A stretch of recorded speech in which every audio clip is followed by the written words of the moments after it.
6절 말씀입니다. 함께 봉독하시겠습니다.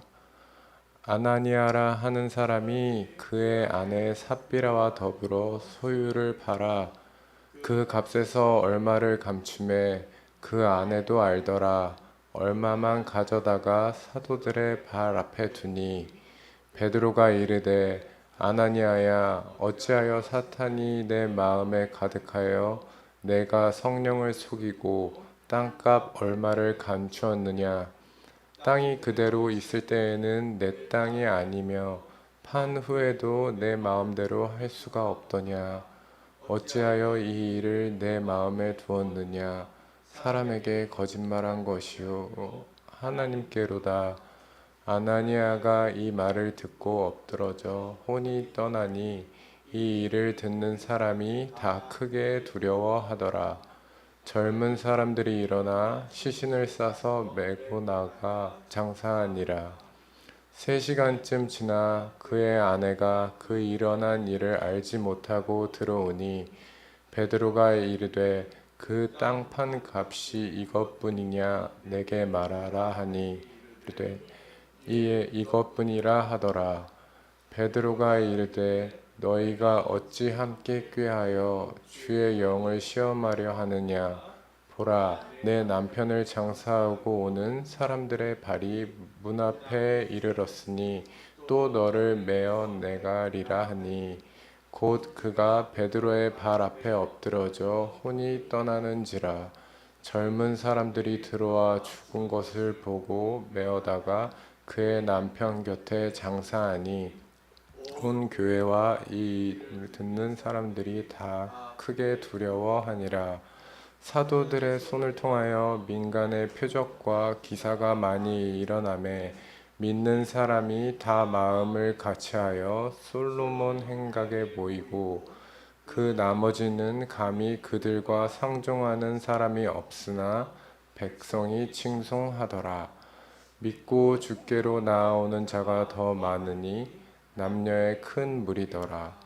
심지어 병든 사람을 메고 거리에 나가 침대와 요 위에 누이고 베드로가 지날 때에 혹 그의 그림자라도 누구에게 덮일까 바라고 예루살렘 부근에 수많은 사람들도 모여 병든 사람과 더러운 귀신에게 괴로움을 받는 사람을 데리고 와서 다 나음을 얻느니라. 아멘. 하나님의 말씀입니다. 오늘 새벽 하나님께서 우리에게 주신 본문은 신앙생활을 하면서 거짓의 영이라는 주제로 한 번 이상은 들어보셨거나 아니면 거짓말하는 가족이나 지인에게 한 번쯤은 들려주셨을 수도 있을 법함 너무나도 익숙한 말씀입니다. 저희 가정에는 저와 아내 지금은 이렇게 두 식구가 있는데요. 저희 가정에서도 아나니아와 삽비라의 모습을 발견할 수 있었습니다. 근데 여기서 조금 더 안타깝게 그 두 명밖에 없는데 아나니아와의 삽비라의 모습은 저한테만 발견할 수 있었습니다. 그래서 맨 처음에 목사님께서 평신도 설교를 이제 콜링 하셨을 때 어떤 말씀을 전할까라고 사실 좀 기대를 했었어요. 근데 이렇게 말씀이 정해져 있는 줄은 몰랐습니다. 그리고 말씀을 딱 받자마자 내가 과연 이 말씀을 전할 수 있을까라는 생각이 들었어요. 그리고 그 다음엔 바로 아멘으로 목사님께 화답함과 동시에 나의 아픈 과거를, 나의 잘못된 과거를 하나님께서 이렇게 쓰시는구나 라는 믿음이 들었습니다. 그래서 그렇기 때문에 부끄럽지만 오늘 본문은 제가 짧다면 짧은 인생을 살면서 창세기 1장 1절 이후에 어쩌면 가장 많이 보았고 들었던 말씀이기도 합니다. 다시 한번 묵상하고 제 삶을 돌아볼 수 있는 기회를 주신 목사님께 정말 감사드리고 정말 수차례 넘어져도 끝까지 계속 말씀해 주신 하나님께 감사드리는 마음으로 오늘 이 자리에서 저로 인해서 상처받았던 하나님, 그리고 가족들, 지인들에게 회개하는 마음으로 진실, 진심, 중심이라는 주제로 말씀을 나누려고 합니다. 첫 번째는 진실입니다. 제가 해보니까 거짓말은 더 큰 거짓말을 낳고요. 그 결과는 사망입니다. 그리고 오늘 말씀을 통해서도 우리는 그것을 알 수 있습니다. 5장 1절과 2절 말씀에서 아나니아는 소유한 값의 얼마를 감추는 거짓말을 했습니다. 일단. 그리고 아내인 삽비라와 함께 꾀하는 두 번째 거짓된 행동을 합니다. 그리고 아나니아와 삽비라는 자신들의 거짓을 나름대로 완벽하게 덮기 위해서 베드로 앞에서 땅 판 값의 전부라고 말합니다. 그 결과는 여러분도 아시겠지만 굉장히 비극입니다. 근데 사실 거짓이 진실보다 가볍다는 것은 저희가 성경 말씀을 통해서도 알 수 있지만 뉴스를 통해서도 요즘 세상에서도 알 수 있습니다. 세상에서 가장 똑똑하고 부유하고 권력 있는 사람들끼리 모여서 머리를 맞대고 꾀할지라도 몇 년 안에 정말 그들보다 보잘 것 없는 단 한 사람의 진실 앞에서 무너져서 법의 심판을 받는 것을 우리는 뉴스로 접할 때가 많습니다. 여기서 저는 이제 본문을 묵상하면서 딱 이 포인트에서 질문이 생겼습니다. 하나님께서는 베드로를 통해서 정말 거짓과 진실에 대해서만 심판하신 걸까요? 진실로 따지면 아나니아와 삽비라가 어느 정도 헌신을 한 것은 OX로 얘기하면 O입니다. 진실입니다. 하나님의 발 앞에 내려놓기 위해서 자신이 갖고 있던 소유를 판 것 또한 O예요. 진실이에요. 거리로 나와서 나음을 받은 사람들보다 물질적으로 따지면 아나니아와 삽비라가 더 많은 것을 내어놓은 것도 진실입니다. 현대 사회로 치면 베드로는 저희 회사로 치면 상사에게 인정받는 비즈니스맨은 아니에요. 조금이라도 이익을 더 낼 수 있는 기회는 버리고 손해를 보는 선택을 했습니다. 물론 제가 말씀드리는 그 기준은 세상적인 기준에서 말씀드립니다. 그렇다면 하나님께서는 그 진실 이상의 어떤 것을 원하셨을까요? 두 번째는 진심입니다. 베드로는 아나니아에게 5장 3절과 4절에서 이렇게 말씀합니다. 베드로가 이르되 아나니아야 어찌하여 사탄이 내 마음에 가득하여 내가 성령을 속이고 땅값 얼마를 감추었느냐. 땅이 그대로 있을 때에는 내 땅이 아니며 판 후에도 내 마음대로 할 수가 없더냐. 어찌하여 이 일을 내 마음에 두었느냐. 사람에게 거짓말한 것이 아니요 하나님께로다. 베드로는 아나니아의 입술에 사탄이 가득하다고 말한 것이 아니라 너의 마음에 사탄이 가득하다고 말합니다. 아나니아와 삽비라의 관계가 어땠는지 모르겠어요. 정말 서로 사랑하는 인고 부부였을 수도 있고요. 아니면 그냥 둘 다 캐릭터가 하나님보다 사람의 눈을 사람의 더 의식하는 그런 캐릭터였을 수도 있지만 어쨌든 아나니아와 삽비라 그 둘은 서로 진심도 나누고 진실도 나눴어요. 그런데 하나님 앞에서는 진실을 아예 안 나누는 건 아니지만 딱 적당한 선에서 진실을 나누고 진심만큼은 철저하게 숨겼습니다. 그래서 저는 이런 생각을 해봤어요. 만약에 아나니아가 맨 처음에 베드로 앞에 가서 이렇게 말을 합니다. 베드로님, 제가 아내하고 상의를 해봤는데 전 솔직히 잘 못 믿겠거든요. 그래가지고 땅을 팔긴 팔았는데 사람 일은 어떻게 될지 모르니까 내가 불안해서 요만큼은 갖고 있고, 근데 또 사람들이 또 이걸 제가 돈을 앞에 갖다 놓으면 조금 저를 우러러 볼 것 같기도 하고 저도 주님의 복도 받아보고 싶고 그래서 제가 이만큼만 갖고 나왔어요. 어떻게 생각하세요? 라고 정말 약간 건방지지라도 이렇게 자기네 진심을 진실하게 표현했다면 결과는 저는 조금 달라졌을 수도 있다는 생각을 했습니다.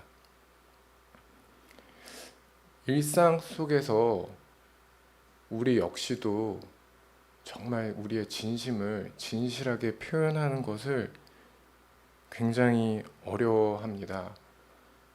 제가 이걸 못해서 이 자리에서는 말을 하면은 정말 몇 박 며칠 걸릴 만한 어려움을 겪기도 했고, 제 주변 사람들을 그런 일을 겪게 하기도 했습니다. 이기심, 두려움, 교만함, 책임감, 미안함 등의 여러 가지 이유로 또는 습관적으로 거짓말을 말하고 행합니다. 그냥 우스갯소리로 저희 아침마다 출근하면서 거짓말 하죠. 습관적으로 좋은 아침입니다. 이런 거짓말 하잖아요. 특히 가족과 지인한테 진심을 엉뚱하게 표현하거나 진심은 표현하지도 않고 왜 몰라주냐며 서운해하기도 해요. 그냥 특히 한국 사람들은 우리가 좋고 미안한 마음은 고기 반찬으로 이렇게 쓱 대신하고, 밉고 서운한 마음은 국물도 없고, 약간 그런 느낌으로 저희가 진심을 진실하게 표현하는데 굉장히 서투릅니다. 그래 놓고 나는 다 표현했는데 왜 내 마음은 몰라줘? 라는 식으로 서운해할 때가 굉장히 많아요. 근데 저는 이게 사람 사이에서 뿐만 아니라 우리가 하나님 앞에 나와서도 마찬가지라고 생각합니다. 너무 행복해도, 너무 불행해도 형제들, 자매들에게 약간 시험이 들까봐 그런 약간 느낌적인 느낌이 있나 봐요. 그래서 교회 공동체에서도 약간 좀 적당히 나눌 때가 많고요. 주님 앞에서는 본인이 죄라는 걸 알아요. 그래서 주님께는 좀 잘 보이고 싶고 복을 받고 싶어서 정말 좋은 것만 말씀드리거나 아니면 아무런 감정 없이 습관적으로 기도할 때가 굉장히 많습니다. 눈앞에 밥 있을 때 하나님 감사합니다 아멘 이렇게 먹죠. 그냥 그렇게 습관적으로 기도할 때도 저희는 굉장히 많아요. 오늘 하루 하나님께 그리고 가족과 지인에게 여러분의 사랑하는 마음, 서운한 마음, 미안한 마음, 행복한 마음, 힘든 마음이 있다면 정말 용기 내서 진실하게 표현해 보시길 주님의 이름으로 축복합니다. 세 번째는 중심입니다. 앞에서 나누었듯이 진심을 진실하게 표현하는 방법은 우리에게 정말 어렵습니다. 5장 14절과 14절에서 16절 말씀을 보면 믿고 주께로 나아오는 자가 더 많으니 남녀의 큰 무리더라. 심지어 병든 사람을 메고 거리에 나가 침대와 요에 누이고 베드로가 지날 때에 혹 그의 그림자라도 누구에게 덮일까 바라고 예루살렘 부근에 수많은 사람들도 모여 병든 사람과 더러운 귀신에게 괴로움 받는 사람을 데리고 와서 다 나음을 얻으니라. 여기에서 다 나은 사람들을 보면 치유에 대한 확신은 없었어요. 혹시 나가면? 이라고 해서 나왔습니다. 심지어 치유의 기회에 대한 확신조차 없었어요. 누구에게라도 덮일지도 몰랐고 그림자라도 밟았으면 좋겠다고 그냥 나왔어요. 근데 100% 결과가 보장되어 있는 게 아니고 심지어 그 결과를 얻을 수 있는 기회가 있을지도 몰라요. 아무것도 모릅니다. 그런데 그들은 왜 그런 수고를 하고 그런 헌신을 했을까요? 5장 14절에 믿고 주께로 나오는 자라고 했습니다. 그들은 결과에 대한 확신과 기회에 대한 확신은 없었지만 치유자에 대한 확신은 있었습니다. 저분은 반드시 고쳐주실 것이다. 그런데 내가 그 기회를 얻으면 고침을 받을 것인데 그 기회를 받을 수 있을지 없을지는 모르겠다. 그런데 저분은 확신한다. 라는 그 확신이 있었어요. 그들의 중심에는 주님이 계셨기에 나음을 얻었으면 좋겠다라는 진심을 그런 수고로 진실하게 표현할 수 있었다고 저는 생각합니다. 마지막으로 이제 22년 전에 제가 대학생이었어요. 그래서 22년 전에 제가 대학부 수련회에 갔을 때 그때 당시 저를 이제 인도해 주시던 전도사님께서 본인이 겪었던 일화를 저에게 들려주셨습니다. 근데 제가 아직도 기억하고 있는데 그 일화를 나누면서 이야기를 마무리하겠습니다. 전도사님께서 이제 여름 성경학교 때 10명 정도의 초등학생들을 데리고 가서 퀴즈 같은 이제 아이스 브레이킹을 했다고 해요. 근데 그게 뭐였냐면 그 초등학생들한테 너희들의 인생에서 가장 중요한 것, 인생의 우선순위를 그림으로 한번 그려보라고 시켰습니다.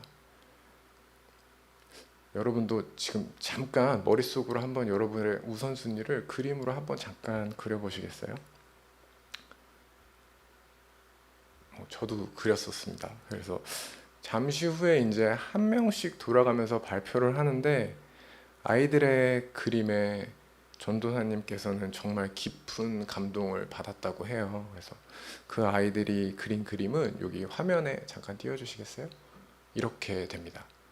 이렇게 하나님, 가족, 친구, 게임, 굉장히 교회에서 잘 자란 아이들의 정답이죠. 그래서 여러분도 혹시 이런 그림을 그리셨나요? 저도 그때 당시에는 이런 그림을 그렸어요. 물론 저의 그때 저 가장 큰 많이 차지하는 부분은 다를 수도 있는데 교회였기에 하나님이라고 저도 이렇게 적었었던 기억이 있습니다. 그랬는데 유독 한 명만 발표를 자꾸 미뤘어요. 한 명이 발표를 안 하더래요. 그래놓고 투덜거리기 시작했다고 합니다. 자기는 정답이 아닌 것 같아서 발표를 하고 싶지 않다라고 얘기를 했대요.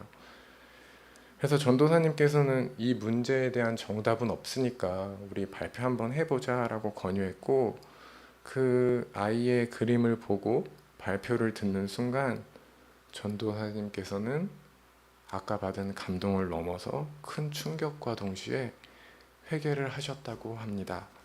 그 그림은 여기 다시 화면과 같습니다. 그 아이가 그린 그림은 하나님이 가운데에 있고요. 그 밑에 삶의 우선순위들과 하나님이 모두 연결되어 있습니다. 저희가 아까 봤던 그림에는 1순위와 3순위 사이에는 하나님으로 연결되어 있을 수 없어요. 그리고 순위가 언제든지 바뀌면 그만입니다. 그런데 이 그림에서는 하나님을 모든 삶 속에서 뗄래야 뗄 수가 없습니다. 여러분, 우리 삶의 중심에는 지금 무엇이 있나요? 아무리 크기가 크더라도 가벼우면 작은 바람에 흔들리기 때문에 우리 중심에는 가장 큰 것이 아니라 가장 무거운 것이 차지하고 있습니다. 그런데 삶에 저렇게 여러 가지 동그라미 중에 때로는 행복한 동그라미가, 때로는 경제적인 동그라미가, 때로는 건강 동그라미가, 때로는 관계적인 동그라미가, 비전 동그라미가 우리 중심에 있는 동그라미보다 커질 때가 있습니다. 그 크기가 너무 커서 그 중심에 있는 하나님이 안 보일 때도 있어요. 근데 전 그래도 괜찮다고 말씀드리고 싶습니다. 왜냐하면 중심이 바뀐 것이 아니에요. 저와 여러분 그리고 우리 모두 중심에는 오늘도 살아 역사하시고 우리를 위해 쉬지 않고 일하시는 주님이 그 중심에 있다는 것을 저는 믿습니다. 지금 우리의 삶과 마음에 다른 것은 보이지 않을 만큼 크게 차지하고 있는 동그라미부터 너무 작아서 있는지조차 모르겠는 동그라미까지 모두 우리의 중심이신 주님께 내어놓는 우리가 되길 소원합니다. 주님, 저 풍족해서 행복해요. 주님, 저만 없는 것 같아서 너무 불행해요. 주님, 저 가족들 앞에서 괜찮다고 했는데 하나도 안 괜찮아요. 주님, 저 안 아프다고 했는데 아파요. 주님, 저 힘들어요. 주님, 전 모르겠어요. 라고 정말 진실하게 고백해 보세요.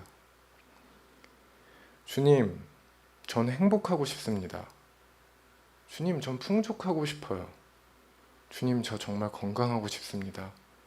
주님, 전 평안하고 싶어요. 주님, 저 화해하고 싶어요. 라고 진심을 고백해 보셨으면 합니다.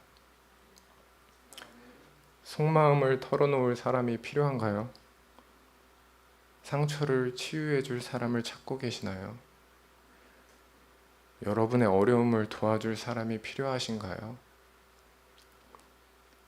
이 모든 진심을 사람이 아닌 우리 중심에 계신 진정한 친구이자 치료자이자 구원자 되신 하나님께 진실하게 고백하는 우리 모두가 되길 예수님의 이름으로 축복합니다.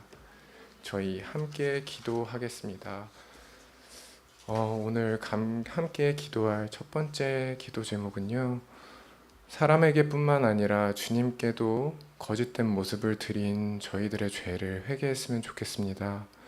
오늘 이 새벽에 우리의 모든 마음을 진실하게 내려놓을 때 주님께서 기뻐 받아주시옵시고, 우리가 가장 주님과 친밀한 교제가 이루어지길, 우리가 주님과 가장 친밀한 동행이 이루어지게 해달라고 함께 기도하겠습니다. 그리고 둘째로, 우리는 교회 안에서도 그리고 여러분 각자 주변에 용기가, 회복이, 치유가, 구원이 필요한 분들이 있을 줄로 압니다. 그들의 진심을 우리가 메고 주님 앞에 나아갈 때 그들에게 용기의 역사가, 회복의 역사가, 치유의 역사가, 구원의 역사가 있게 해달라고 저희들 주님의 이름 한번 외치고 함께 기도하겠습니다. 주여